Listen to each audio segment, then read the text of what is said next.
نحمده ونستعينه ونستغفره ونؤمن به ونعوذ بالله من شرور أنفسنا ومن سيئات أعمالنا من يهده الله فلا مضل له ومن يضلله فلا هادي له وأشهد أن لا إله إلا الله وحده لا شريك له وأشهد أن محمدا عبده ورسوله أما بعد أعوذ بالله من الشيطان الرجيم بسم الله الرحمن الرحيم واضرب لهم مثلا أصحاب القرية إذ جاءها المرسلون إذ أرسلنا إليهم اثنين فكذبوهما فعززنا بثالث فقالوا إنا إليكم مرسلون قالوا ما أنتم إلا بشر مثلنا وما أنزل الرحمن من شيء إن أنتم إلا تكذبون قالوا ربنا يعلم إنا إليكم لمرسلون وما علينا إلا البلاغ المبين قالوا إنا تطيرنا بكم لئن لم تنتهوا لنرجمنكم وليمسنكم منا عذاب أليم قالوا طائركم معكم أئن ذكرتم بل أنتم قوم مسرفون وجاء من أقصى المدينة رجل يسعى قال يا قوم اتبعوا المرسلين اتبعوا من لا يسألكم أجرا وهم مهتدون وما لي لا أعبد الذي فطرني وإليه ترجعون أأتخذ من دونه آلهة إن يردني الرحمن بضر لا تغن عني شفاعتهم شيئا ولا ينقذون إني إذا لفي ضلال مبين إني آمنت بربكم فاسمعون قيل ادخل الجنة قال يا ليت قومي يعلمون بما غفر لي ربي وجعلني من المكرمين وما أنزلنا على قومه من بعده من جن من السماء وما كنا منزلين إن كانت إلا صيحة واحدة فإذا هم خامدون يا حسرة على العباد ما يأتيهم من رسول إلا كانوا به يستهزئون ألم يروا كم أهلكنا قبلهم من القرون أنهم إليهم لا يرجعون۔ سورہ یاسین دوسرا رکوع مکی سورہ ہے۔ یاسین حروف مقطعات سے سورہ کی ابتدا ہوتی ہے، اس مناسبت سے سورہ کا نام یاسین رکھا گیا۔ آج تو یاسین کو خیر و برکت کے الفاظ سمجھ لیا گیا ہے، نبی علیہ السلام کا نام یاسین رکھ لیا گیا ہے۔ یہ کتاب اللہ کے ساتھ مذاق اڑانے والا انداز ہے۔ یہ سورہ مکی سورہ ہے جیسا کہ میں نے عرض کیا، اور اس میں ایمان کی دعوت کو اور آخرت کے منظر کو بہت ہی پراثر انداز میں، دل سوزی کے انداز میں پیش کیا گیا ہے۔ اسی لیے اس کو قلب القرآن بھی کہا جاتا ہے۔ سورہ کو جو قرآن کا جو مضمون ہے وہ اس سورہ کے اندر بھرپور انداز میں پیش کیا گیا ہے۔ یہ جو روایت ہے کہ اقرأوا القرآن علی موتاکم، یہ ضعیف ہے۔ قرآن کو مرنے والوں پر پڑھو یا مرے ہوئے لوگوں پر پڑھو۔ قرآن مرے ہوئوں کے لیے نہیں، زندہ لوگوں کی ہدایت کے لیے ہے۔ زندہ لوگ اپنی مدت امتحان ختم کر چکے ہوتے ہیں، اس امتحان میں کامیابی کے لیے، آخرت کے خسارے سے بچنے کے لیے جو ان کو ہدایات دی جاتی ہیں وہ قرآن میں ہے۔ ان کو قرآن پڑھ کر سنانا، ان کو اس ہدایت سے روشناس کرانا، یہ ان کے آخرت کے خسارے سے بچانے کے لیے ضروری ہے، اور یہی مقصد ہے نزول قرآن کا۔ لیکن اس مقصد کو پسے پش ڈال کر مردوں کو سنایا جاتا ہے قرآن، کیسی ستم ظریفی کی بات۔ زندہ اس کو سمجھنے کی کوشش بھی نہیں کرتے، مردوں کو سناتے ہیں۔ جو نہ سنتے ہیں، نہ اگر سنتے بھی اور سمجھتے بھی تو اب کچھ نہیں کر سکتے، اس سے کوئی فائدہ نہیں اٹھا سکتے۔ یہ ضعیف روایت ہے۔ بہرحال مرنے سے پہلے اگر سنایا جائے کہ اس کی اثر انگیزی، اس کا زور بیاں ان کے اندر ایک تبدیلی لے آئے، وہ آخرت کی طرف مائل ہو جائیں اور توحید کی بات کو سمجھ کر کفر و شرک جو کرتے رہے ہیں اس سے توبہ کر لیں سچے دل سے، تو بہرحال یہ ان کے لیے فائدہ مند ہو سکتا ہے، لیکن مرنے سے پہلے۔ مکی سورہ ہے، مکی صورتوں میں آبائی دین کے اوپر جو میں رہنے والوں کو جھنجھوڑا جاتا ہے، ان کے سامنے قرآن کی حقانیت اور اس کی اہمیت کو واضح کیا جاتا ہے۔ بد نصیب لوگوں، تم قرآن کا انکار کر رہے ہو، اس کا مذاق اڑا رہے ہو، اس کو سننے اور سمجھنے کے لیے تیار نہیں، اس پر غور و فکر کے لیے تیار نہیں۔ یہ حکمت بھری کتاب ہے، اس کی آیات حکمت سے لبریز ہیں، اس میں ہدایت ہے، اور اللہ کے رسول صلی اللہ علیہ وسلم بلا شبہ اللہ کے رسول ہیں، جن کے زبان سے اس قرآن کی آیات کی تلاوت کی جا رہی ہے، اور وہ صراط مستقیم پر ہیں، اور تمہیں بھی اس کے ذریعے صراط مستقیم پر لانا چاہتے ہیں۔ ایک زبردست ہستی کی طرف سے یہ قرآن نازل ہو رہا ہے تاکہ اس قوم کو ڈرایا جائے جس میں ایک طویل عرصے سے کوئی ڈرانے والا نہیں آیا۔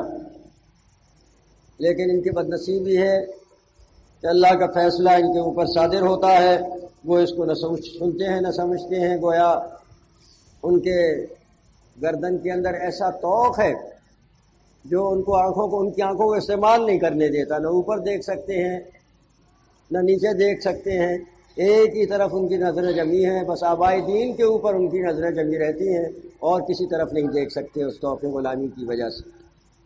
تو اس طرح سے اس قوم کا نقشہ کھینچتے ہوئے فرمایا کہ اگر یہ آپ کے ڈرانے سے نہیں ڈرتے، آپ کی تبلیغ سے ان پر کوئی اثر نہیں ہوتا، تو آپ کو اس سے فکر مند نہ ہونا چاہیے۔ ان کو ڈرائیں یا نہ ڈرائیں، ان پہ اثر نہ ہوگا، لیکن آپ کو ڈرانا ہے، ڈراتے رہنا ہے، حجت پورا کرنا ہے۔ آپ کے اس کلام سے وہی اثر لیں گے جو اللہ سے ڈرنے والے ہیں اور جو نصیحت کو قبول کرتے ہیں،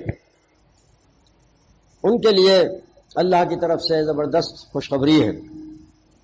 اس کے بعد یہ دعوت کا پہلو ختم ہونے کے بعد بتایا گیا کہ جو آج یہ ہو رہا ہے آپ کے ساتھ، اس سے پہلے بھی ہوتا رہا ہے۔ آپ ان کو مثال دے کر سمجھائیے اس قوم کے لوگوں کی جن میں ہم نے رسولوں کو بھیجا، 2 کو بھیجا، مخالفتیں ہوئیں، ہم نے ان کی دعوت کو مستحکم اور مضبوط اور مؤثر بنانے کے لیے ایک تیسرا نبی بھی ان میں شامل کر دیا۔ یہ کون نبی تھے، کہاں بھیجے گئے تھے، اس کا کہیں ذکر نہیں ہے، نہ حدیث میں اور نہ قرآن میں، اس لیے اس کی کھوج کی ضرورت نہیں ہے۔ ان رسولوں نے اپنی قوم کو خطاب کیا، بتایا کہ ہم اللہ کے بھیجے ہوئے رسول ہیں، تمہاری ہدایت کے لیے آئے ہیں، بات کو مانو اور سدھر جاؤ، اپنی اصلاح کر لو، فلاح پا جاؤ گے۔ وہ ہدایت سے فائدہ اٹھانا نہ چاہتے تھے، آبائی دین کو چھوڑنا نہ چاہتے تھے۔ ان کی گردنوں میں جیسا کہ عرض کیا ایسا طوق تھا غلامی کا، اندھی تقلید کا، اپنے مولوی اور پیروں کی، شیاطین الانس کی، شیاطین الانس۔ یہ شیاطین الانس کون ہے؟ جن کا سورہ توبہ میں ذکر فرما دیا گیا، جو لوگوں کا مال باطل طریقے سے کھاتے ہیں اور ان کو اللہ کی راہ سے روکتے ہیں۔ یہی ہے جو مل کر انسانوں کو گمراہ کرتے ہیں۔ ان کا مقصد حیات یہی ہوتا ہے کہ لوگوں کو گمراہ کرو اور ان کو فریب دے کر ان کا مال لوٹو اور ان سے مردوں کی پوجا کرواؤ، مردوں کی پرستش کرواؤ۔ ان سے شیطان انہی پہ وار کرتا ہے۔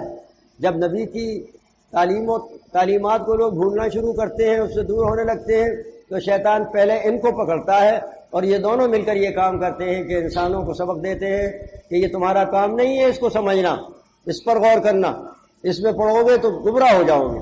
جو بات ہم بتا رہے ہیں، جو تمہارے باپ دادا کرتے رہے ہیں، بس وہ کرتے رہو، وہی تمہارے لیے کافی ہے۔ وہ بہت عقل والے، تم سے زیادہ عقل والے، تم سے زیادہ سمجھ بوجھ رکھنے والے، تم سے زیادہ علم والے لوگ تھے، ان کے راستے پہ چلو گے، ہدایت پر ہوگے۔ اس طرح وہ بہکاتا ہے، یہ اس کے بہکائے میں آتے ہیں، اور پھر جو نبی آتا ہے ان کی ہدایت کے لیے اللہ تعالیٰ کا رحم و کرم ہے۔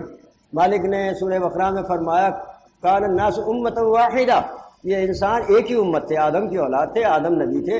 اللہ تبارک و تعالیٰ نے پہلے انسان کو عقل و دانش کے ساتھ اور علم ضروری کے ساتھ بھیجا دنیا میں۔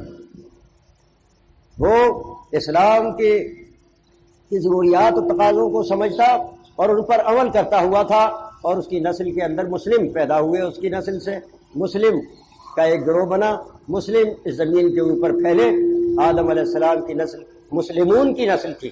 آدم علیہ السلام مسلم تھے، اللہ کے اطاعت کرنے والے۔ مسلم کے معنی اطاعت کرنے والا، اسلمہ یسلموں سے مسلم فاعل، اطاعت کرنے والا، اللہ کی اطاعت کرنے والا، شیطان کی اطاعت کرنے والا نہیں۔ مسلم الشیطان نہیں، مسلم الرحمن، وہ اللہ کے مسلم تھے، اللہ کے مطیع فرما بردار تھے۔ ہر نبی نے اسی کا اقرار کیا اور اپنی اولاد کو یہی تربیت دی۔ آدم علیہ السلام نے بھی یہی تربیت دی ہوگی ان کو، یقیناً ذکر نہیں ہے لیکن قیاس یہی ہے بالکل، اور یہ حق ہے، حق الیقین ہے۔ یہ قال الناس امۃ واحدہ، یہ امت مسلمہ تھی، امت واحدہ تھی، لیکن شیاطین الانس والجن نے مل کر ان کو فرقوں میں بانٹا، گمراہ کیا، مردوں کو زندہ کیا، ان کی پوجا پاٹ کرائی۔ یہ کوئی نئی بات نہیں ہے کہ آج مردوں کو زندہ کیا جاتا ہے اور روح لوٹائی جاتی ہے مردوں میں، روح لوٹا دی جاتی ہے تو پھر نکالتے کیوں نہیں ہو؟ زندہ کو مٹی میں کیوں دبائے رکھتے ہو؟ عقل پر پتھر پڑ گئے۔ مردوں کو زندہ کرتے ہیں، ان کو پھر داتا اور مشکل کشا بناتے ہیں، حاجت روا بناتے ہیں، ان کی پکاریں لگتی ہیں، ان کے ساتھ محبت اور عقیدت کا وہ درجہ ہو جاتا ہے جو اللہ کے سے محبت اور عقیدت سے بھی بڑھ جاتا ہے، پھر اللہ کے خیر و غضب کو بھڑکایا جاتا ہے۔ اللہ تبارک و تعالیٰ نے تو ان کو شیطان کے رحم و کرم پر نہیں چھوڑا تھا، ہدایت کے لیے انبیاء علیہ السلام کو بھیجا تھا، ان کی تعلیمات بھی رہی تھیں، لیکن ان شیاطین الانس نے ان کی تعلیمات کو بگاڑا، تحریف کی اور لوگوں کو بیوقوف بنایا، ان کو گمراہ کیا۔ انبیاء اللہ تبارک و تعالیٰ نے پھر مالک اگر چاہتا تو کوئی گمراہ نہ کر سکتا تھا، انسان مسلم ہوتے اور مسلم ہی رہتے، لیکن یہ اللہ کی مشیت نہیں تھی۔ اللہ تبارک و تعالیٰ نے عقل و دانش کے ساتھ ان کو آزادی دی، راستہ دکھایا اور بتایا کہ چاہے اما شاکرن و اما کفورا، فاما شاکرن و اما کفورا، چاہے تم شکر گزاری اور بندگی کا راستہ اختیار کرو اپنے رب کی، اپنے مالک کی، جس نے تمہیں پیدا کیا ہے اور جس نے تم کو سب کچھ عطا کیا ہے جس کا تم شمار بھی نہیں کر سکتے، اور چاہے تم کفران نعمت کی روش اختیار کر کے اس کے باغی اور سرکش بن جاؤ، اس کی بھی آزادی دے دی تمہیں، اسی میں امتحان ہے تمہارا۔ انسان کو گمراہ کیا گیا، بھٹکے گئے، گروہوں میں بٹے، اور اس کے بعد پھر یہ صورتحال ہو گئی کہ آخر میں ان کا حال یہ ہو گیا کہ بس جو باپ دادا کا دین ہے وہی صحیح۔ آخری نبی صلی اللہ علیہ وسلم آئے اسی تسلسل میں، انبیاء علیہ السلام کے اہم تسلسل میں، اور انہوں نے بھی اسی طرح اپنی قوم کو وہی دعوت دی جو ہر نبی دیتا رہا ہے۔ قرآن بتاتا ہے ہر نبی کی دعوت، ہر نبی کی دعوت کا مقصد انسانوں کی فلاح، انسانوں کی ہدایت، کہ اللہ کی خالص اللہ کی بندگی کرو اور دوسرے باغیوں اور سرکشوں کی بندگی نہ کرو، ان کا کہا نہ مانو، ان کے کہے پر نہ چلو، اور ان سے محبت اور عقیدت نہ رکھو، وہ تمہارے دشمن ہیں، ان سے محبت رکھو گے تو ان کے پجاری بن کے رہو گے، تم ان کے پجاری بن کے رہو گے تو اپنے حقیقی معبود کو کیا جواب دو گے؟ یہ مثال دے کر اب ان کو بتایا جا رہا ہے کہ آج اللہ کے رسول صلی اللہ علیہ وسلم، آپ کی قوم آپ کے ساتھ جو کچھ کر رہی ہے ہمیشہ یہی کیا ہے آنے والے انبیاء کے ساتھ ان کی قوموں نے۔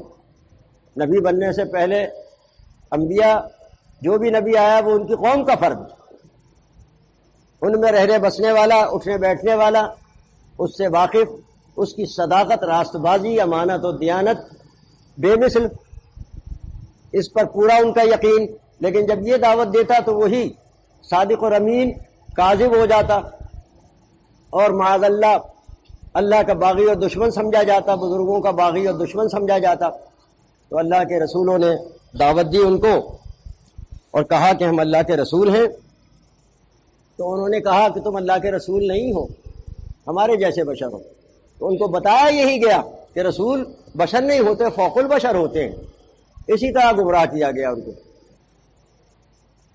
دیکھیے، جو گمراہ ہوتے ہیں مسلمان سے مشرک بنتے ہیں، مسلمان سے مشرک بنتے ہیں، پھر ان کے سب کے عقیدے ایک ہی طرح کے ہوتے ہیں، سوچ ایک ہی طرح کی ہوتی ہے۔ جو ان رسولوں کی امت کی سوچ تھی قرآن بیان کر رہا ہے، وہ آج اس آخری رسول صلی اللہ علیہ وسلم کی امت کی بھی یہی سوچ ہے۔ حالانکہ ان کی کتابوں میں تحریف ہو جاتی تھی، لیکن اس کتاب کو اللہ تبارک و تعالیٰ نے تحریف سے محفوظ رکھا ہے۔ انا نحن نزلنا الذکر وانا لہ لحافظون، اللہ تبارک و تعالیٰ نے اس کو ہر قسم کی تحریف سے محفوظ رکھا ہے۔ لیکن ان کو اتنی چھٹی ضرور ہے کہ یہ معنوی تحریف کر سکتے ہیں، اس کے معنی بدل کے بیان کر سکتے ہیں، اس کی تفسیر میں جتنے بھی چاہیں زمین آسمان کے قلابے ملا سکتے ہیں، جتنے بھی چاہیں اپنا فنکاری دکھا سکتے ہیں، وہی کیا ہے۔ اور انہی تفسیروں نے اور اسی معنوی تحریف نے لوگوں کے عقائد کو خراب کیا ہے۔ چنانچہ آج بھی رسول اللہ صلی اللہ علیہ وسلم کے بارے میں یہی عقیدہ ہے، اور ہر فرقے کا تقریباً کہ وہ بشر نہیں ہے۔ بشر کے لیے تو یہ ہے کہ آتا ہے، کھاتا پیتا، زندگی گزارتا، مختلف مراحل سے گزرتا ہوا موت سے ہمکنار ہو جاتا ہے۔ موت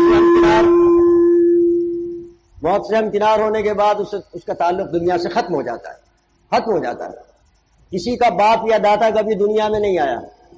خواب تو اس لیے دیکھتے ہیں، خواب میں خواب سونے والا دیکھتا ہے، باتیں یاد رہتی ہیں، خیال ہوتا ہے، لاشعور اور تحت الشعور سے وہ خواب میں آیا کرتی ہیں، لیکن بنفس نفیس بجسد عنصری کبھی دنیا میں کوئی نہیں آیا۔ یہ ایسی حقیقت ہے جس سے کوئی انکار کبھی کر ہی نہیں سکتا۔ لیکن انبیاء علیہ السلام کو یہ بلاتے ہیں، واپس بلاتے ہیں، مردوں کو زندہ کرتے ہیں۔ انبیاء علیہ السلام کو زندہ کرنے بلانے اور اپنے پیروں کو یہ قانون بناتے ہیں کہ مردہ زندہ ہے۔ اللہ کی کتاب کہتی ہے کہ زندہ نہیں۔ ان کو زندہ کر کے اللہ تبارک و تعالیٰ کی الوہیت و ربوبیت میں شریک کرنے کے لیے ان کو فوق البشر بنایا جاتا ہے۔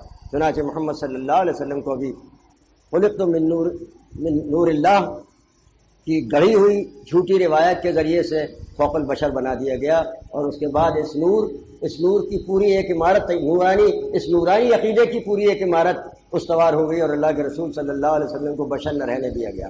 حالانکہ اللہ کی کتاب کہتی ہے کہ ہم انسانوں کی ہدایت و تربیت کے لیے انسانوں کو رسول بنا کر بھیجتے ہیں۔ اگر زمین پر فرشتے ہوتے، ہم فرشتوں کو بھیجتے زمین پر رہنے بسنے کے لیے، تو ان کی ہدایت کے لیے اگر ان کو ہدایت کی ضرورت ہوتی، فرشتوں کو تو ہدایت کی ضرورت نہیں ہے۔ فرشتے تو ہدایت پر پیدا کیے جاتے ہیں اور وہ ہدایت سے سرتابی کر نہیں سکتے، 1 انچ کے برابر بھی اس ہدایت کے راستے سے ہٹ نہیں سکتے۔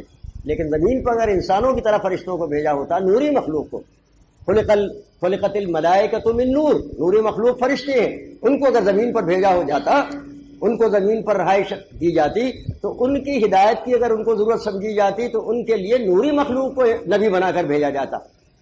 زمین پر خاکی مخلوق ہے، آدم علیہ السلام کی اولاد ہے، ان کی ہدایت کے لیے انبیاء علیہ السلام بشر کو، انسانوں کو انبیاء نبی بنا کر بھیجا گیا۔ ہر دور کے اندر کوئی نبی ایسا نہیں آیا جو انسان نہ ہو، انسانی کو ہمیشہ نبی بنا کر بھیجا گیا۔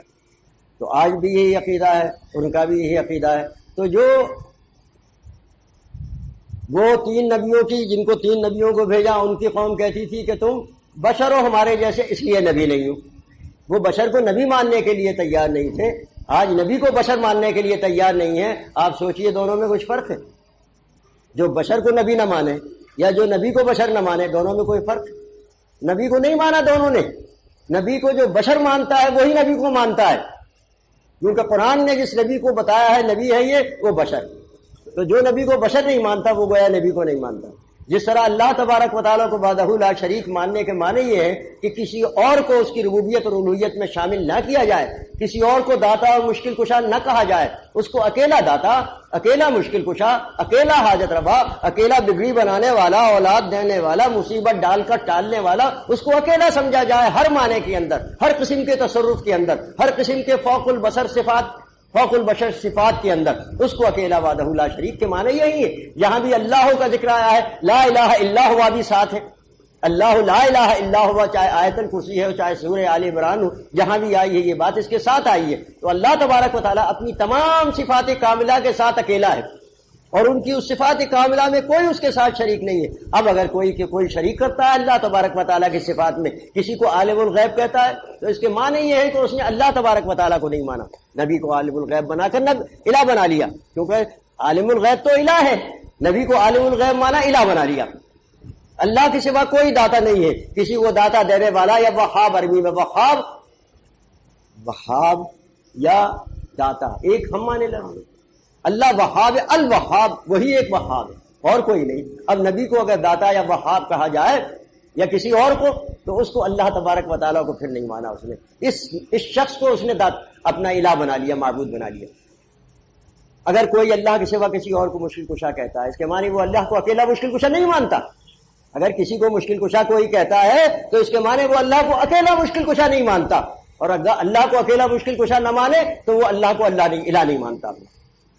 تو یہ بات ہے اصل میں۔ اسی طرح بات یہ ہو رہی تھی کہ انہوں نے نبی کو، بشر کو نبی نہیں مانا اور نبی ہونے کا انکار کر دیا۔ انہوں نے نبی کے بشر ہونے کا انکار کر دیا، اس طرح نبی کے نبی ہونے کا انکار کر دیا اس امت نے۔ اس طرح تقابل کیجیے، قرآن کی آیات کا یہ اعجاز ہے کہ جہاں یہ مثبت انداز میں لوگوں کو ہدایت پیش کرتا ہے، وہاں حالات حاضرہ پر اس طرح تبصرہ کیا جاتا ہے کہ وہ مثبت ہدایت کی آیات ان کے مشرکانہ عقائد کی بھی تردید کرتی چلیں۔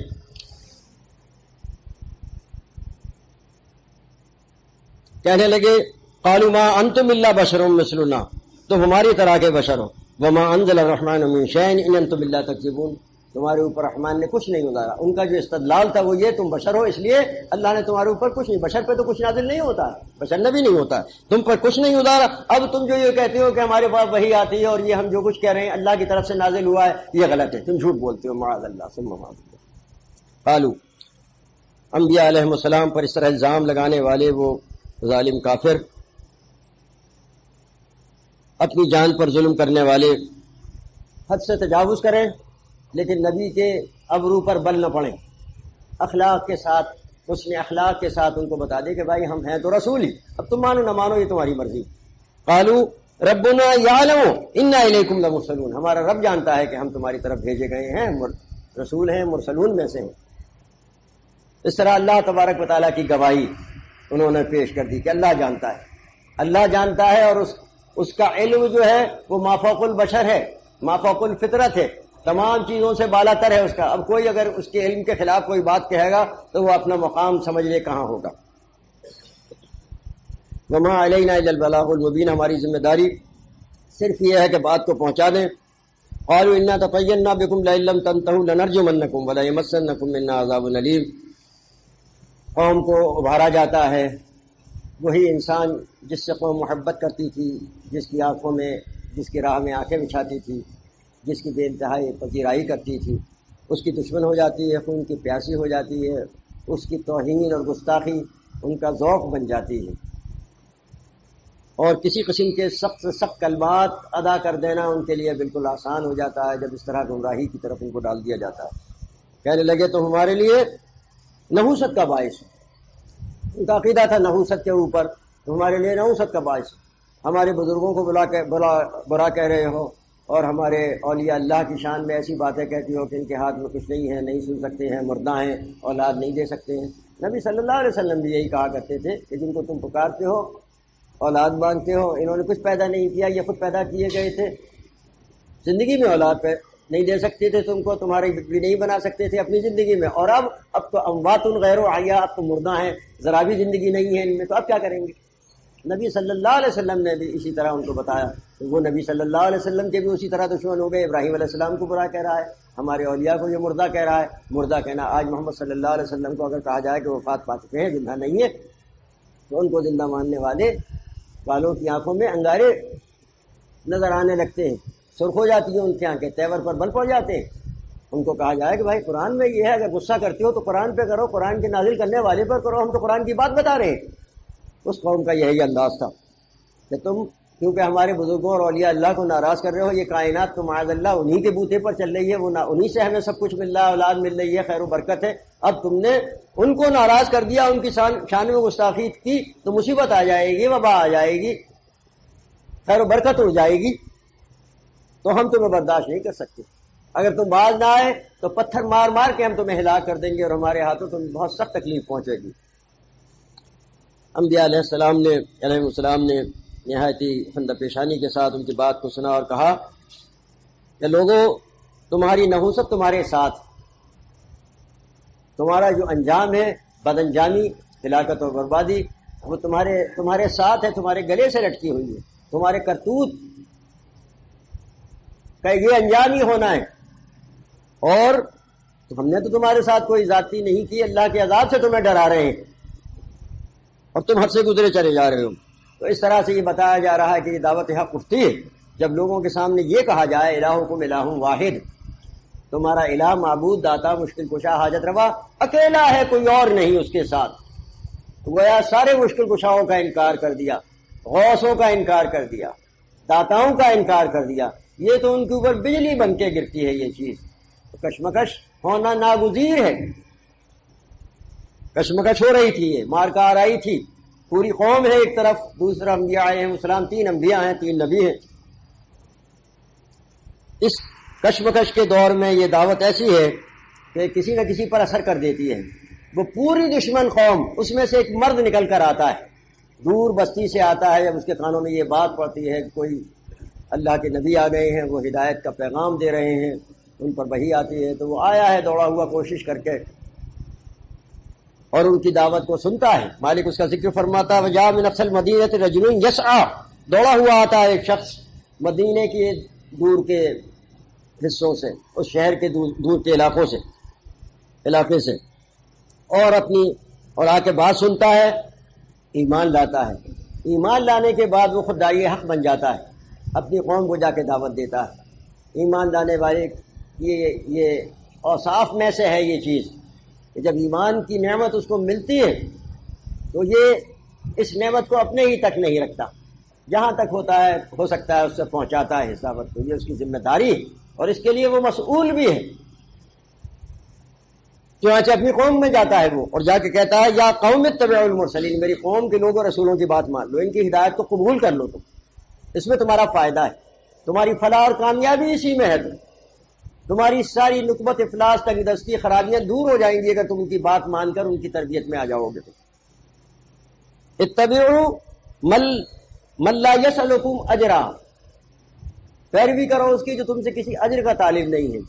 سورہ ہود میں انبیاء علیہ السلام کی دعوت بیان کی ہے، نوح علیہ السلام کی، ہود علیہ السلام کی جو قوم عاد میں آئے، صالح علیہ السلام کی جو قوم سمود میں آئے، اور ان کی دعوت یہی کہ ہم یا قوم اعبدوا اللہ ما لکم من الہ غیرہ، میری قوم کے لوگ اللہ کی بندگی کرو، اس کے سوا کوئی اور تمہارا معبود نہیں، اور ساتھ ہی ہم تم سے کسی اجر کے طالب نہیں ہیں۔ نوح علیہ السلام نے فرمایا ہم تم سے تو کوئی مال نہیں چاہتے اس کے، ہم جو کچھ کر رہے ہیں اس لیے نہ سمجھو کہ ہماری مفادات ہیں اس کے اندر، ان مفادات کے تحت ہم تمہیں یہ دعوت دے رہے ہیں، ہمارا کوئی اس میں فائدہ نہیں ہے، کوئی اور مقصد نہیں ہے، دنیاوی مقصد کوئی نہیں ہے ہمارا، صرف یہ کہ ہم تم چاہتے ہیں کہ تم جہنم کی آگ سے بچ جاؤ، اللہ کی طرف سے بھیجے ہوئے ہیں اسی ذمہ داری پر۔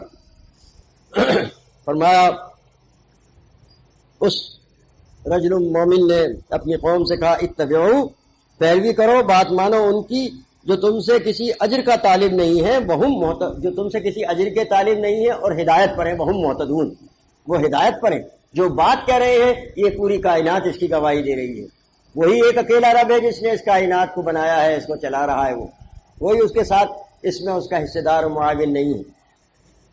دن و رات ہواؤں کا چلنا، بارش کا برسنا، تمہاری پیدائش، تمہاری پرورش، یہ سارا اہتمام اور انتظام اس نے کیا ہے، تمہیں پیدا کیا ہے، تمہاری رزق کا سامان اسے وہاں پہنچایا ہے، یہ سارا عالم اسباب جو ہے اس کے بنائے ہوئے نظام کے تحت چل رہا ہے اور اس کے حکم اور مشیت کے مطابق چل رہا ہے۔ یہ گواہی دے رہا ہے اس بات کی، جو کچھ یہ نبی کہہ رہے ہیں یہ سچی بات ہے، بالکل مان لو ان کی بات جو ہدایت پر ہے۔ اس شخص نے اپنی قوم کو دعوت دی اور دیتا رہا، ایک دن یا 2 دن کی بات نہیں ہے، یہ تو سلسلہ چلتا رہتا ہے، آہستہ آہستہ دی جاتی ہے، بات بڑھتی جاتی ہے، کچھ لوگ مانتے ہیں، کچھ لوگ انکار کرتے ہیں، کہیں کوئی بھی نہیں مانتا۔ بہرحال ایک وقت آتا ہے جب پورے فیصلہ کن انداز میں بات کہہ دی جاتی ہے قوم کے ساتھ، جب یہ یقین ہو جاتا ہے کہ اب اس میں کوئی بات کو سننے کے لیے بھی تیار نہیں ہے، ماننے کے لیے بھی تیار نہیں، تو اس وقت پھر فیصلہ کن تحکمانہ لب و لہجہ اختیار کیا جاتا ہے۔ سورہ یونس کے آخری رکوع میں بتایا گیا قل، کہہ دو ان سے، یا ایھا الناس، اے لوگو، ان کنتم فی شک من دینی، اگر تم میرے دین کے بارے میں کوئی شک و شبہ رکھتے ہو، کوئی شکوک و شبہات رکھتے ہو تو سن لو کان کھول کر، فلا اعبد الذین تعبدون من دون اللہ، تم جن جن کو پکارتے ہو پوجتے ہو، جن جن کی نظر و نیاز کرتے ہو پوجتے ہو، جن جن سے نفع نقصان کی امیدیں رکھتے ہو پوجتے ہو، ان کو، ان کی بندگی کرتے ہو، فلا اعبد الذین تعبدون من دون اللہ کے سوا تم جن سے یہ تعلق قائم کیے ہوئے بندگی کا، میں ان کی بندگی کرنے والا، ان کو پکارنے والا، ان کی نظر و نیاز میں شرکت کرنے والا، ان کو داتا اور دستگیر، مشکل کشا اور حاجت روا، عالم الغیب کہنے والا نہیں۔ میرا یہ عقیدہ نہیں کہ ان کے پاس اعمال پیش ہوتے ہیں، اللہ تبارک و تعالیٰ کی بندگی کرنے والے کے اعمال اللہ کے یہاں پیش ہوتے ہیں۔ تو اس رجل مومن نے پھر پورے زور کے ساتھ فیصلہ کن انداز میں کہہ دیا کہ تم نہیں مانتے ہو نہ مانو، میں کیوں نہ مانوں، میں کیوں نہ عبادت کروں اس ہستی کی. وما لی الا اعبد الذی فطرنی، جس نے مجھے پیدا کیا ہے، اور تم بھی جاؤ گے اسی کے پاس، جواب دہی تمہیں بھی کرنی ہوگی اس کے پاس. میرا تو یقین ہے یہ اس نے مجھے پیدا کیا ہے، تم بھی جانتے ہو، انکار نہیں کر سکتے. میں اسی لیے اس کی بندگی کرتا ہوں، وہی حقدار ہے بندگی کا میرے، اور تمہیں بھی پیش ہو کر حساب کتاب دے رہا ہے. اس وقت تمہارا کیا عالم ہوگا. اتخذ من دونی آلہۃ یردنی الرحمن بضر لا تغنی عنی شفاعتہم شیئا ولا ینقذون، کیا میں اس کے سوا دوسرے معبودوں کی، دوسرے الہوں کی بندگی اختیار کر لوں؟ اللہ ہے کہ اللہ تبارک و تعالیٰ کی اطاعت و فرمانبرداری سے منہ موڑ لوں، اس کے ساتھ غداری کروں، اس کو اپنا الہ اور معبود مان کر پھر دوسروں کو بھی الہ اور معبود بنا لوں، یہ غداری کی بات ہے. پھر تو مجھے پکڑے گا مالک ضرور، اور مجھے پکڑے گا تو پھر کون بچائے گا مجھے. یردنی الرحمن بضر، پھر مجھے مالک نقصان پہنچانے کا ارادہ فرمائے. لا تغنی عنی شفاعتہم، تو ان بناوٹی معبودوں کی شفاعت میرے کام نہ آئے گی. تو اس طرح ان کے عقیدہ شفاعت کا رد کر دیا اس نے، یہ مجھے اللہ کی پکڑ سے نہیں بچا سکتے. یہ تمہارا عقیدہ باطل ہے کہ اللہ تبارک و تعالیٰ ان کی شفاعت سے تمہیں دے رہا ہے، ان کے وسیلے سے تمہاری دعائیں قبول ہو رہی ہیں، اور کل قیامت کے دن جب اس کے سامنے پیش ہوگے تو ان کی شفاعت سے بچا لیے جاؤ گے. یہ عقیدہ باطل ہے تمہارا. اللہ کے غدار کی کوئی شفاعت نہیں کر سکتا، اور اگر کر بھی لے بل میں تو اس کا لب کشائی ہوگی نہیں بغیر اللہ کی اجازت کے. ہوگی تو غداروں کے لیے نہیں، ایمان والوں کے لیے جن کی اعمال کی کمی ہے، اعمال میں کمی ہے، گناہ گار ہے، ایماندار ہے لیکن گناہ گار ہے اور گناہ بہت زیادہ ہے، ان کے لیے شفاعت کی جائے گی اور اللہ تبارک و تعالیٰ ان کی شفاعت سنے گا. یہ عقیدہ سچ ہے، صحیح ہے. اس کے خلاف جتنے عقائد شفاعت کے بارے میں سب وہ باطل ہیں. قرآن میں ہر نبی نے آ کر ان باطل عقائد کی جڑ کاٹ دی. مشرکوں میں ہمیشہ ایک ہی طرح کے باطل عقائد، مشرکانہ عقائد رہے ہیں، اور انبیاء نے اسی لیے ایک ہی انداز سے دعوت دی اور ان مشرکانہ عقائد کی بےخبری کی.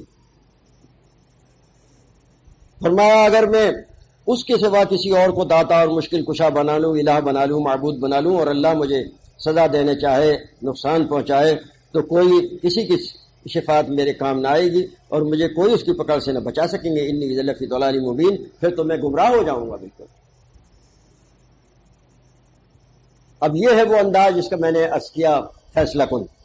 انی آمنت بربکم فاسمعون، کان کھول کر سنو، میں تمہارے رب پر ایمان لایا ہوں. جس رب کا تم نے انکار کر دیا ہے حقیقت میں ہے وہی رب، لیکن تم نے اس کے ساتھ دوسرے الہ بنا کر اس کا انکار کر دیا ہے. میں اس رب پر ایمان لایا ہوں، یعنی میں اس پر ایمان لایا ہوں اس طرح کہ میں نے تمام ارباب من دون اللہ کا انکار کر دیا ہے. یہ میرا عقیدہ ہے، کان کھول کر سن لو. اس میں کوئی ترمیم اور تنسیخ کی کوئی گنجائش نہیں، تبدیلی کی. یہ تو آخری بات تھی، فیصلہ کن تھی. قوم کو کہاں برداشت ہوتی، شہید کر دیا گیا. شہید کر دیا گیا، اللہ کی طرف سے اس کی پذیرائی ہوگی، ہاتھوں ہاتھ لے لیا گیا. شہید سیدھا جنت میں جاتا ہے. یہ جنت قیامت سے پہلے بھی جنت ہے، قیامت کے بعد بھی جنت ہوگی. قیامت سے پہلے جنت کی نعمتیں کچھ کم ہیں، قیامت کے بعد دو گنا ہو جائیں گی، کہیں زیادہ ہو جائیں گی. قیامت سے پہلے بھی جہنم کا عذاب ہے، قیامت کے بعد بھی جہنم کا عذاب. قیامت سے پہلے جہنم کا عذاب اخف، خفیف، قیامت سے کے بعد اشد. قرآن یہ ثابت کرتا ہے. اس قدر افسوس کی بات ہے کہ قرآن کے مفسر اس بات کو نہیں سمجھتے اور عذاب قبر کا انکار کرتے ہیں. جو عذاب قبر برزخ میں نہ مانے، اس گڑھے میں مانے، وہ عذاب قبر کا انکاری ہے. میں نے ابھی عرض کیا کہ جس بات کو اس طرح نہ مانا جائے جیسا ماننا چاہیے تو گویا یہ اس بات کا انکار ہے. جس طرح اللہ کو اس طرح نہ مانا جائے جیسے ماننا چاہیے، اس کے بعد دوسرے الہ بنائے جائیں، تو یہ اللہ کو الہ ماننے کا انکار ہے. جو نبی کو اس طرح نہ مانے، بشر اور عالم الغیب، علم غیب نہ رکھنے والا، کسی تصرف کا اختیار نہ رکھنے والا، انسانوں میں سے انسان وہی آتی ہے، وہی کے ذریعے سے وہ سب سے زیادہ اعلیٰ اخلاق والا بہترین انسان ہوتا ہے بلا شک و شبہ. لیکن انسان ہوتا ہے، بشری تقاضے تمام ہوتے ہیں، بشری تقاضوں کے لحاظ سے وہ عام انسانوں کی طرح ہوتا ہے. بشری تقاضوں کے لحاظ سے اس کی پیدائش، اس کی پرورش، اس کی بیماری، اس کی محبت اور نفرت، اس کی پسند اور ناپسند انسانوں کی طرح ہوتی ہے، اس کی غذائی ضروریات، اس کی پیاس اور بھوک، رفع حاجات انسانوں کی طرح ہوتی ہے، بشری تقاضوں کی طرح انسان ہوتا ہے۔ اب اس کو اس طرح نہ مانا جائے تو گویا اس کی نبوت کا انکار۔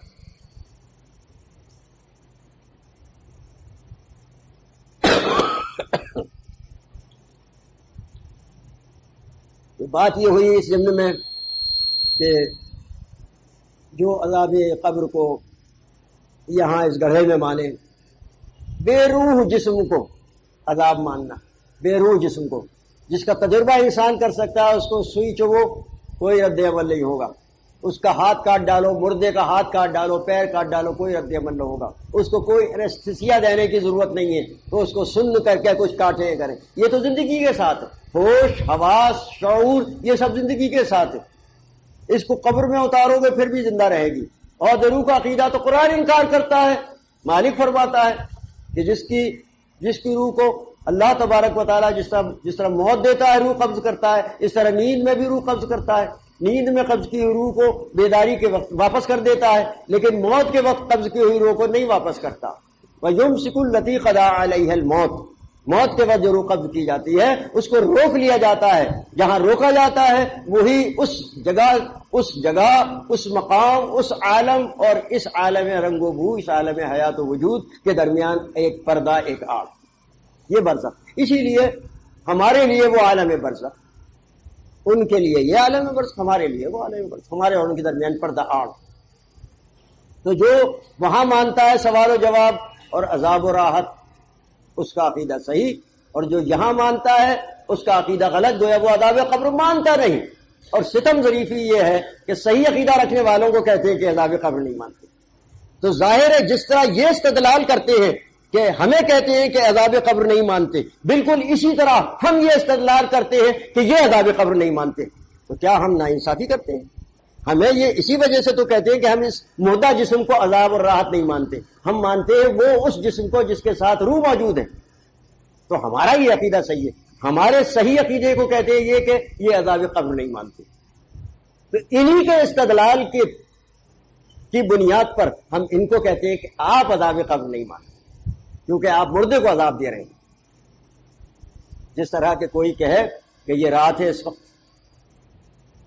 اور رات، تاریک رات کو کہے کہ یہ دیر سورج چمک رہا ہے، تو ہم کہیں گے تم سورج کو نہیں مانتے، تم تاریکی کو نہیں مانتے، تم روشنی کو تاریکی کہہ رہے ہو اور تاریکی کو روشنی کہہ رہے ہو، تو تم سورج کو نہیں مانتے، روشنی کو نہیں مانتے، تاریکی کو نہیں مانتے۔ یہ بالکل سیدھی سادی بات ہے جس کے لیے کسی منطق کی ضرورت نہیں ہے۔ یہ اپنے منطق سے، بنائی ہوئی منطق سے، جس کے معنی یہ ہے کہ سچ کو جھوٹ ثابت کرنا، جھوٹ کو سچ ثابت کرنا، اس منطق سے یہ دلیل دے سکتے ہیں، لیکن سیدھی سادی بات ہے جو ہر ایک کی سمجھ میں آ سکتی۔ بہرحال اس نے جب اس کا اعلان کیا فیصلہ کن انداز میں، تو اس کو قتل کر دیا گیا، وہ شہید ہوا اور شہید جنت میں چلا گیا۔ ایمان والا اپنی قوم کا بھی خواہ ہوتا ہے۔ اللہ کے رسول صلی اللہ علیہ وسلم اب جب بیعت لیتے تھے، ایمان کی بیعت لیتے تھے، تو اس میں جہاں ایک خالص اللہ کی عبادت، رسول کو رسول ماننا، شرک سے اجتناب کرنا، وہاں یہ بھی ہوتا تھا کہ مومنوں کے ساتھ بے خواہی، انسانوں کے ساتھ بے خواہی کا جذبہ۔ تو ایک مومن جو ہوتا ہے بے خواہ ہوتا ہے، سچا بے خواہ ہوتا ہے، قوم کا سچا بے خواہ ہوتا ہے، اور یہ بے خواہی کا جذبہ اس کو اپنی قوم میں لے گیا جو اس کی ہلاکت تک پہنچا۔ یہی بے خواہی کا جذبہ اس کو اس ہلاکت تک لے گیا، لیکن یہ ہلاکت اس کے شہید ہونے کا سبب بنی، اور شہید ہو کر وہ جنت میں پہنچ گیا۔ وہاں بھی وہ جذبہ کار فرما ہے، پوری طرح سے کار فرما ہے۔ کہتا ہے یا لیت قومی یعلمون، کاش میری قوم اس بات کو جان لے اور سمجھ لے، بما غفر علی ربی وجعلنی من المکرمین، میرے رب نے کیسی میری مغفرت فرما دی اور مجھے عزت والوں میں شامل کر لیا۔ عزت ہے ایمان والوں کی، شہداء کی، انبیاء کی، صدیقین کی، شہداء کی اور صالحین کی، یہ عزت والے ہیں، یہ ہے کرامت والے، یہ ہے کرامت۔ اب دیکھیے ہر چیز کو الٹا مانا جاتا ہے، میں آپ سے کہہ رہا تھا نا کہ ہر چیز کو الٹا کر دیا گیا ہے، تو یہ کرامت ہے، لیکن یہاں کرامت کس کو کہا جاتا ہے؟ جو خدائی کے دعوے کرے، اس کے لیے کرامت۔ جو روح قبض کرنے کے دعوے کرے، قبض کی روح واپس کرنے کے دعوے کرے، آتش جہنم کو سرد کرنے کے دعوے کرے، وہ تو اللہ کا غدار ہے، اور اس کو کہتے ہیں کہ اللہ کی کرامت میں ہے، یہ اللہ کی طرف سے تکریم ہو رہی ہے، اس کو ہر بات الٹی، کچھ گمراہ ہو جاتا ہے شخص۔ شیاطین الانس والجنس کا پرستار بن جاتا ہے تو وہ ہر بات کا الٹے معنی لیتا ہے. اور یہ ہمارے ان پیشہ وروں جو اس کے ذریعے کمائی کرتے ہیں یہ ان کی فنکاری ہے. اس طرح لوگوں کو یہ گمراہ کرتے ہیں کہ ہر چیز کا مفہوم الٹ دیتے ہیں. بالکل. بہرحال یہ قوم اللہ کی نظر میں تو سزاوار تھی. اللہ نے کیسی سزا دی اس کو نہیں بتایا گیا. فرمایا جا رہا ہے وما انزلنا علی قوم من بعدہ من جند من السماء وما كنا منزلین. ہمیں اس بات کی ضرورت نہ تھی کہ ہم ان کو سزا دینے کے لیے آسمان سے ایک لشکر بھیج دیتے. ہم چاہتے تو یہ بھی کر سکتے تھے لیکن ہمیں اس کی ضرورت نہ تھی. ایک زور دو ان کانت اللہ صیحۃ واحدۃ فاذا هم خامدون. ایک زور کی چنگاڑ اور وہ سب کے سب بجھ کے رہ گئے جیسے جلائے ہوئے تن کے بجھ کر رہ جاتے ہیں. اتنا بڑا ڈھیر لگا دیجئے جل کے اتنے سے ہو جاتے ہیں خس و خاشاک. ایک زور کی چنگاڑ اور سب کے سب بجھ کے رہ گئی. ساری ان کی غداری جو ہے بالکل کافور ہو گئی. ایک آیت نہیں پڑھی تھی میں نے. یا حسرتن علی العباد ما یاتیہم من رسول الا کانوا بہ یستہزئون. اللہ کی طرف سے یہ کہا جا رہا ہے حسرت ہے ان پر جن کی ہدایت کے لیے ہم انبیاء علیہ السلام بھیجتے ہیں جو ان کے بے خواہ ہمدرد ہوتے ہیں سچے. ان کی ہر بات سنتے ہیں تلخ و شیریں کڑوی اور کسیلی اور اس کو برداشت کرتے ہیں. سچا ہمدردی کا جذبہ ان کے اندر ہوتا ہے. اپنی قوم کی اصلاح کرنے کی ان کو صراط مستقیم پر لانے کی کوشش کرتے ہیں لیکن یہ قوم ان کی دعوت کو جھٹلاتی ہے ان کا مذاق اڑاتی ہے ان کی مخالفت کرتی ہے ان کو تکلیفیں دیتی ہے. تو اپنے ہمدرد اور غمگسار کے ساتھ یہ رویہ اختیار کرنا کیسا حسرت کا سامان ایسی قوم کے لیے ہے جس کی فلاح اور کامیابی کے لیے اللہ تبارک و تعالیٰ سامان وہاں پہنچائے اور وہ اس کو ٹھکرا دے.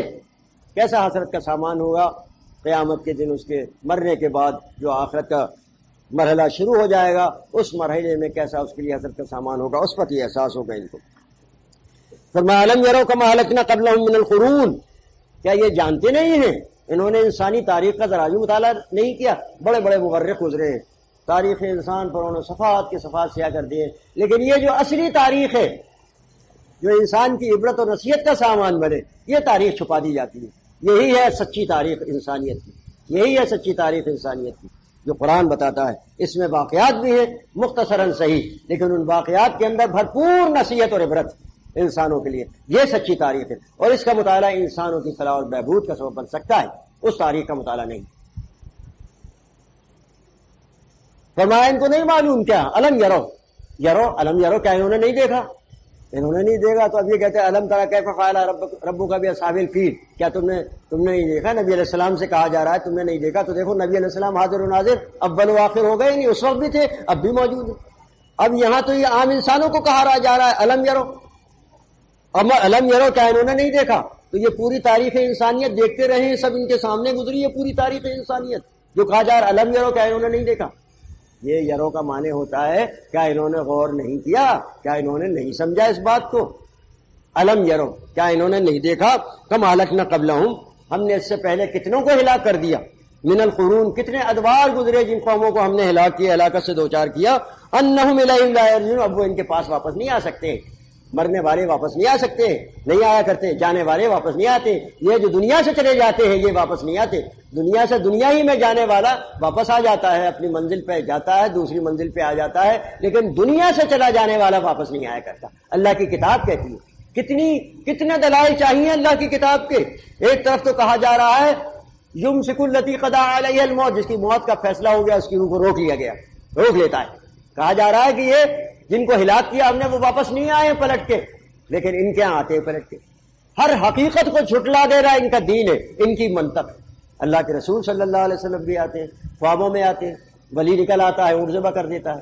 نبی صلی اللہ علیہ وسلم آتے ہیں خواب کے اندر آتے ہیں ہر روز آ جاتے ہیں. ان کو سب معلوم ہوتا ہے کہ ابو یوسف بن نوری زکریا بن نوری نے بلی کو مار دیا.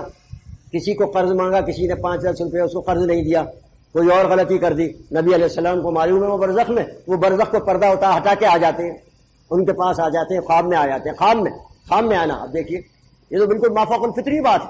فطرت سے بالکل ہٹ کرے کہ کوئی کسی خواب میں خود اپنے ارادے سے پہنچ جائے خواب میں آ جاتے ہیں، پھر بیداری میں آتے ہیں جب وہ بیمار ہوتے ہیں۔ خواب میں تو آ کے کبھی بیماری ہوئی تو کہہ دیتے ہیں تم بیمار نہیں ہوتے، میں بھی بیمار ہو جاتا ہوں، تمہارے سر میں درد ہوتا ہے میرے سر میں بھی درد ہو جاتا ہے۔ اور جب مرض الموت میں گرفتار ہوتے ہیں تو ان کی خدمت کرنے آ جاتے ہیں اور ان کے خادم خاص سے کہتے ہیں تم خدمت میں لگے ہو اس کے، میں بھی ان کی خدمت میں لگا ہوں گا۔ یہ ہے ان کے مضمون کا متن جو انہوں نے بیان کیا اپنے مضمون میں ان کی وفات کے بعد اپنے والد کی۔ یوسف بن نوری بن زکریا بن نوری، جو مضمون ان کا ہے آپ ایمان خالص نمبر 1 میں اس کی فوٹو کاپی دیکھ سکتے ہیں۔ تو یہ اللہ کی کتاب کہتی ہے کہ نہیں آیا کرتے واپس۔ جب اس طرح قوم کتاب اللہ کی ہدایت سے دور ہو جاتی ہے اور اپنے اکابرین کے کہے پر چلنے لگتی ہے، اور تماشا یہ ہے کہ کلمہ گو ساری قومیں کلمہ گو گزری ہیں۔ آدم علیہ السلام کی نسل کلمہ گو تھی، نوح علیہ السلام کی قوم آدم علیہ السلام کو مانتی ہی ہوگی، جیسے اپنے اور بزرگوں کو مانتے تھے وہ آدم علیہ السلام کو مانتے ہوں گے، بہرحال کلمہ گو ہو گئے۔ اسی طرح آدم علیہ السلام نوح علیہ السلام کی قوم کو طوفان میں غرق کیا، ایمان لانے والے بچ گئے کشتی میں سوار، ان کو جہاں پھر رہائش پذیر کیا مالک نے وہاں ان کی نسل چلی۔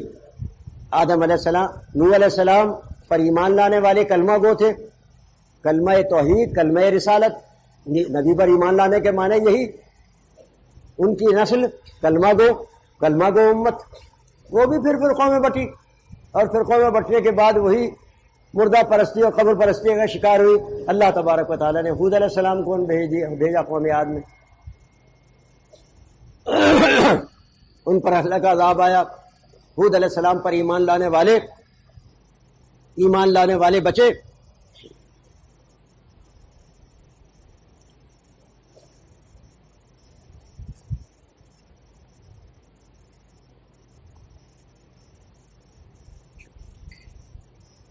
ہود علیہ السلام پر ایمان لانے والے بچے، باقی سب کو ہلاک کر دیا گیا تیز ہواؤں سے، طوفانی ہواؤں سے۔ اب ان کی نسل چلی، کلمہ گو لوگوں کی نسل کلمہ گو امت تھی، ان کے اوپر بھی وہی بگاڑ آیا، زوال آیا، پھر قومیں بٹے، مردہ پرست بنے۔ اللہ نے پھر نبی بھیج دیا صالح علیہ السلام کو قوم سمود میں۔ تو اس طرح یہ سلسلہ برابر چلتا رہا ہے۔ ابراہیم علیہ السلام کا دور آیا، ان کے بیٹوں میں سے، ان کی اولاد میں سے یعقوب علیہ السلام کی نسل بنی اسرائیل کہلائی، ان میں مسلسل انبیاء علیہ السلام آتے رہے، ہر نبی آیا اس نے وہی دعوت دی، قوم کو سدھارا، ان کے ایمان کی اصلاح کی، ان کو صحیح راستہ دکھایا، صراط مستقیم پر چلایا۔ نبی کے دور میں ان کو عزت ملی، سرفرازی ملی، اقوام عالم پر ان کو فوقیت و برتری ملی، اور بنی اسرائیل میں انبیاء علیہ السلام کو حکومت سے بھی نوازا گیا، بادشاہت تک ملی، ان کا ذکر ہے داؤد علیہ السلام، سلیمان علیہ السلام کا۔ تو اس طرح سے انسان کو اللہ تبارک و تعالیٰ نے اس زمین پر جو خلافت کے وعدے کے ساتھ بھیجا، وہ وعدہ پورا کیا پروردگار عالم نے، لیکن یہ وعدہ خلافت ایمان کے ساتھ منسوخ تھا۔ جنہوں نے ایمان کی بات کو قبول کیا اور اس کا تقاضا پورا کر کے دکھایا، ان کو اقتدار کی خلافت کے منصب پر فائز کیا اور دوسری قوموں پر فضیلت دی۔ قرآن میں بنو اسرائیل کی فضیلت اور برتری کا کئی رکوعوں میں ذکر کیا گیا ہے، سورہ بقرہ میں، اور جگہ بھی، دوسری جگہ بھی۔ لیکن جب وہ پھر ایمان کے راستے سے ہٹے، کلمہ گو امت نے جب غداری کی، کلمے کے ساتھ غدر کیا، اپنے رب کو رب مان کر اس کے ساتھ غداری کی، کلمے کے ساتھ بے وفائی کی روش اختیار کی، تو اس کے بعد پھر ان پر اللہ کے عذاب کا تھوڑا برسا، ان کو ذلیل کیا گیا، رسوا کیا گیا۔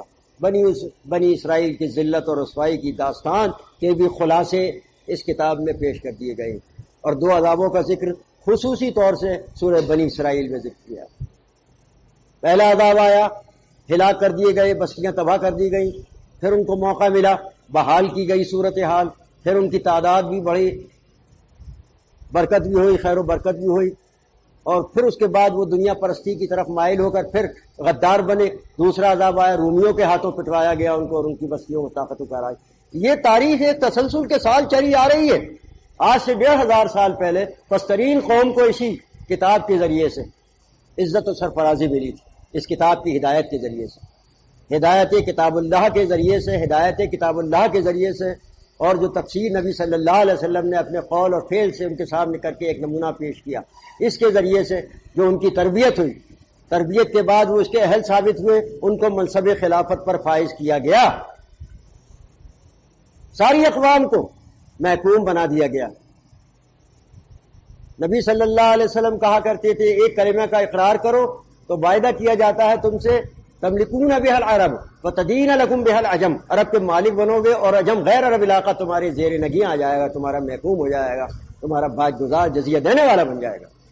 پوچھا گیا کون سا کلمہ ہے وہ؟ فرمایا تقولون لا الہ الا اللہ وتخلعون ما تعبدون من دونہ، اقرار کرو اس بات کا کہ اللہ کے سوا کوئی الہ نہیں، معبود، داتا، مشکل کشا، حاجت روا وغیرہ وغیرہ، اور جن کو تم نے بنایا ہے تو اس اقرار کا تقاضا یہ ہے کہ چھوڑ دو ان کو، بناوٹی داداؤں سے منہ موڑ لو، مشکل کشاؤں کا انکار کر دو کہ کوئی نہیں مشکل کشا، کوئی حاجت روا نہیں، کوئی اولاد دینے والا نہیں، کوئی بگڑی بنانے والا نہیں، کوئی بیماروں کو شفا دینے والا الا اللہ، سوائے اللہ کے، مشکل ڈال کے ٹالنے والا کوئی نہیں سوائے اللہ کے، وَإِن يَمْسَسْكَ اللَّهُ بِضُرٍّ فَلَا كَاشِفَ لَهُ إِلَّا هُوَ، اللہ کے سوا کوئی مشکل کشا نہیں۔ یہ کلمہ تھا جو ان سے کہلوایا گیا، انکار کر دیا قوم نے، جنہوں نے مان لیا انہوں نے ساتھ دیا، دل سے مان لیا، دل سے مان لیا، ساتھ دیا، دل سے مانا تھا اس لیے اس کی تائید کی، اس کلمے کی، اس کا ساتھ دیا، اس کے لیے تکالیف اٹھائی، قربانیاں دی، گھر بار چھوڑا، بیوی بچوں سے بھی منہ موڑا، رشتہ داروں سے منہ موڑا، ہجرت کی، ہجرت کے بعد پھر ان کے اوپر جب چڑھائی کی گئی تو اللہ تبارک و تعالیٰ نے ان کو ہمت دی، وہ میدان قتال میں اترے، کم تعداد اور کم وسائل کے باوجود اللہ تبارک و تعالیٰ نے ان کو غلبہ دیا، اور پھر غلبے ملتے رہے یہاں تک کہ عرب ان کے زیر نگی آیا، ان کا محکوم بنا، وعدہ پورا ہوا، تملکون بها العرب، پھر باہر گئی یہ دعوت اور وہاں بھی پھر لشکر کشی ہوئی، اور اس کے بعد وہ بھی مفتوح علاقے ہوئے اور جزیہ دینے والے بنے۔ جن یہودیوں نے مخالفت کی، گستاخی کی، ان کو نکال دیا گیا مدینے سے، جہاں آباد ہوئے وہاں انہوں نے سازش کی تو وہاں ان کو سزا دی گئی، جزیہ دینے والے بن گئے۔ اس طرح عالمی تمام اقوام عالم میں لا الہ الا اللہ محمد رسول اللہ کہنے والوں کو سرفرازی مل گئی، کامیابی اور برتری حاصل ہو گئی۔ اللہ کا وعدہ تھا جو نبی صلی اللہ علیہ وسلم نے ان الفاظ میں کیا تھا جو میں نے ابھی عرض کیا، اسی طرح قرآن سورہ نور میں کہتا وعد اللہ الذین آمنوا منکم وعملوا الصالحات لیستخلفنہم فی الارض کما استخلف الذین من قبلہم، اللہ تبارک و تعالیٰ کا مومنین صالحین سے وعدہ ہے کہ ان کو استخلاف، خلافت عطا فرمائے، خلافت ارضی۔ یہ بات بھی میں عرض کر دوں کہ خلافت ارضی ہے، یہ خلافت ربی نہیں ہے۔ جو کہا جاتا ہے خلیفت اللہ، یہ تو شرک کی بدترین چیز ہے، بنیادی چیز ہے شرک کی خلیفت اللہ کہنا۔ خلیفہ کس کو ہوتا ہے؟ انسان کا خلیفہ ہوتا ہے، مر جاتا ہے دوسری اس کی جگہ آتا ہے، ایک نسل ختم ہوتی ہے دوسری نسل اس کی جگہ آ جاتی ہے، ایک یہ مفہوم، دوسرا یہ کہ اقتدار ملتا ہے، آزادی اور اختیار ملتا ہے اس کا، اب مخلوقات پر اس کو فوقیت ملتی ہے، وہ اس کی محکوم و تابع ہوتی ہیں، خدمت گزار ہوتی ہیں، یہ بھی ایک خلافت کا منصب۔ تو یہ خلافت ارضی ہے، خلافت ربانی نہیں ہے۔ یہ بہت بڑی غلطی کی ہے مفکر نے جو خلافت ارضی کو خلافت ربی کہا ہے، خلیفت اللہ کہا ہے، بہت بڑی غلطی ہے۔ تو بہرحال ان سے خلافت کا وعدہ کیا، وعدہ استخلاف، لَيَسْتَخْلِفَنَّهُمْ فِي الْأَرْضِ كَمَا اسْتَخْلَفَ الَّذِينَ مِنْ قَبْلِهِمْ وَلَيُمَكِّنَنَّهُمْ دِينَهُمُ الَّذِي ارْتَضَىٰ لَهُمْ، اور ان کے دین کو، دین اسلام کو جو اللہ کا پسندیدہ دین ہے، اس کو تمکن عطا فرمائے گا پروردگار عالم۔ وَلَا يُبَدِّلَنَّهُمْ مِنْ بَعْدِ خَوْفِهِمْ أَمْنًا، خوف کے بعد ان کے خوف کو امن سے بدل دے گا۔ اللہ تبارک و تعالیٰ نے یہ وعدہ پورا کیا تھا اس کتاب کے ماننے والے، اس سے ہدایت حاصل کرنے والوں پر، اور یہ وعدہ پورا ہوا۔ رسول اللہ صلی اللہ علیہ وسلم نے فرمایا ان اللہ یرفع بہذا الکتاب اقواما ویدع بہ آخرین، اللہ تبارک و تعالیٰ اس کتاب کے ذریعے سے قوم کو رفعت بلندی عطا فرمائے گا، اور دوسری قوموں کو جو اس کو نہ مانیں گے، اس کا انکار کریں گے، ان کو پست کر دے گا، ذلیل کر دے گا۔ اس وقت پورا ہوا یہ وعدہ، قیامت تک کے لیے ہے، یہ ہو رہا ہے، ہمارے ساتھ آنکھیں دیکھ رہی ہیں۔ تو جو آج کلمہ پڑھنے والے ذلت اور رسوائی سے دو چار ہیں، اس پر ایمان لانے والے ذلت اور رسوائی سے دو چار ہیں، وہ نہ کلمے کے وفادار ہیں، نہ اس قرآن کے وفادار ہیں، نہ لا الہ الا اللہ کہنے کے اس اقرار کے وفادار ہیں، بلکہ اس کے غدار ہو گئے۔ زبان سے کہتے ہیں لا الہ الا اللہ، ایاک نعبد و ایاک نستعین کا اقرار کرتے ہیں، لیکن دوسروں کو پکارتے ہیں مدد کے لیے، نعرہ رسالت، نعرہ حیدری، نعرہ غوثیہ۔ آج ان کے بنائے ہوئے مشکل کشا اور غوث، ان کی زمین پر کیا ہو رہا ہے؟ آگ اور خون برس رہا ہے۔ آج یہ مزار پرست مزار شریف کے پرستاروں کی زمین پر کیا ہوا ہے افغانستان، آج کشمیر میں کیا ہو رہا ہے۔ لا الہ الا اللہ محمد رسول اللہ کی بنیاد پر یہ ملک مانگا گیا تھا، اس کو جب کفر شرک سے بھر دیا تو اس کے بعد ایک حصہ علیحدہ ہو گیا۔ یہ عذاب کم نہیں ہے کیا؟ یہ چشم کشا نہیں ہے؟ یہ آنکھیں کھولنے کے لیے کافی نہیں ہے؟ آج دنیا، ساری دنیا میں جو کچھ ہو رہا ہے وہ آنکھیں رکھنے والوں کی نصیحت اور عبرت کے لیے کافی ہے۔ اسی طرح قرآن ہماری عبرت کا سامان پیش کرتا ہے۔ جو کچھ میں نے عرض کیا ہے اس کا بھی مقصد و مفہوم یہ ہے کہ ہم اس بات کو سمجھ لیں، اللہ تبارک و تعالیٰ کے فضل و کرم سے آپ کو تاریکیوں میں روشنی ملی ہے، شمع روشن ہوئی ہے، اس لیے دعوت اٹھی ہے الہ واحد کی بندگی کی اسی انداز سے جیسے 1500 سال پہلے اٹھی تھی، اور اس پر لبیک کہا گیا ہے، آمنا کہا گیا ہے، اور اللہ کے فضل و کرم سے سینکڑوں مراکز آج بن گئے ہیں اور بنتے چلے جا رہے ہیں، تعداد بڑھتی چلی جا رہی ہے، اللہ کا فضل و کرم ہے۔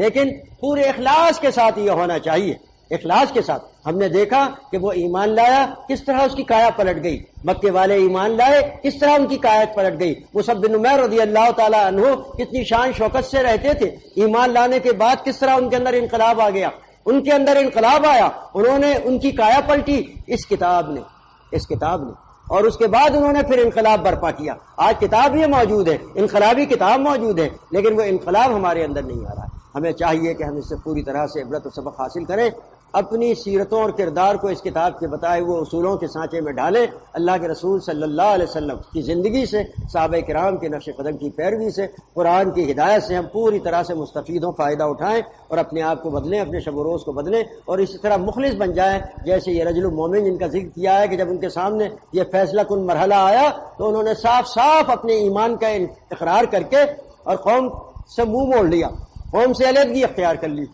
اللہ کے رسول صلی اللہ علیہ وسلم کے صحابہ نے بھی ہمارے سامنے یہی نقشہ پیش کیا تھا۔ ہم ایمان کا اقرار بھی کریں اور قوم کے ساتھ بھی چلتے رہیں، ان کی رسومات میں شریک ہوتے رہیں، ان کی بدعات میں شریک ہوتے رہیں، قرآن کے احکامات کی قطعاً پیروی نہ کریں، اپنی بیٹیاں مشرکوں کو دیتے رہیں، ان کے پروگراموں میں رسومات میں شریک ہوتے رہیں۔ تو یہ اصل میں یہ تقاضا تو ہم نے ایمان کا پورا نہ کیا۔ ہمیں پوری طرح اللہ کا حکم ہے، اللہ کی کتاب کے ادخلوا فی السلم کافہ، پورے ہم اسلام میں داخل ہوں۔ اللہ نے یہ نعمت ہمیں عطا فرمائی ہے تو اس کی قدر کرنے کا تقاضا یہ ہے کہ ہم پورے مسلم بن جائیں، رسول اللہ صلی اللہ علیہ وسلم کی سنت کے پیروکار بن جائیں۔ چاہے یہ شکل بدلنے کا معاملہ ہو، داڑھی کا معاملہ ہو، لباس وضع خطے کا معاملہ ہو، یا ہماری تمام معاملات، کاروبار، تجارت، پوری طرح سے ایمان کا ایک نقشہ ظاہر ہو، جس کا اقرار کرتے ہیں ہم دل سے، جو صلاۃ ادا کرتے ہیں اس کے معنی اور مطالب کو سمجھیں، اور یہ ہماری پوری زندگی میں اس کا مظاہرہ ہو اس طرح سے، اور پھر سچے مومن مسلم بن کر ایک اعتصام بحبل اللہ۔ اللہ تعالیٰ فرماتا ہے وَمَن يَعْتَصِم بِحَبْلِ اللَّهِ فَقَدْ هُدِيَ إِلَىٰ صِرَاطٍ مستقیم۔ جس نے اعتصام بحبل اللہ کر لیا وہ صراط مستقیم دکھا دیا گیا، اس کو صراط مستقیم مل گئی۔ تو صراط مستقیم پانے کے معنی یہ ہے پوری طرح سے ہمارا ایمان، عقیدہ، نظریہ قرآن اور صحیح حدیث کی شکل میں ہے۔ دیکھیے اللہ کے رسول صلی اللہ علیہ وسلم کے صحابہ، ان کے پاس قرآن تھا، قرآن سے ہدایت حاصل کرتے تھے، رسول اللہ صلی اللہ علیہ وسلم اس کی تفسیر بیان کرتے تھے، رسول اللہ صلی اللہ علیہ وسلم کی زندگی، قرآن، رسول اللہ صلی اللہ علیہ وسلم کی زندگی، یہ دو چیزیں ان کی ہدایت کی تھی، ان سے تربیت حاصل کرتے تھے۔ رسول اللہ صلی اللہ علیہ وسلم آج نہیں، لیکن ان کی زندگی، ان کے شب و روز صحیح حدیث کی شکل میں ہمارے پاس موجود ہے۔ ہم اگر مخلص ہوں اس کے ساتھ اور اس کے ساتھ تو پھر اس کے بعد ہمارے اندر بھی ویسی کایا پلٹ ہونی چاہیے، انقلاب آنا چاہیے، ہمارے طریقے طور طریقے بدلنا چاہیے، ہمارے اخلاق اور کردار بدلنا چاہیے، آپس میں اسی طرح محبت ہونی چاہیے، اسی طرح وابستگی ہونی چاہیے ہمیں اللہ کے دین سے، اعتصام بحبل اللہ۔ اس کے بعد یہ جماعت انشاءاللہ وہ مضبوط جماعت بنے گی جو اس کا دھارے کا، معاشرے کے دھارے کا رخ موڑے، اس کائنات کے اندر اسلامی انقلاب لائے۔ اللہ تبارک و تعالیٰ سے دعا ہے کہ مالک مجھے آپ سب کو اس کا پوری طرح سے سچا پیروکار بنائے، اس پر عمل کرنے کی پوری توفیق عطا فرمائے، جتنا کہیں اس سے زیادہ عمل کریں۔ اللہ تبارک و تعالیٰ کی رحمت ہماری شامل ہوگی۔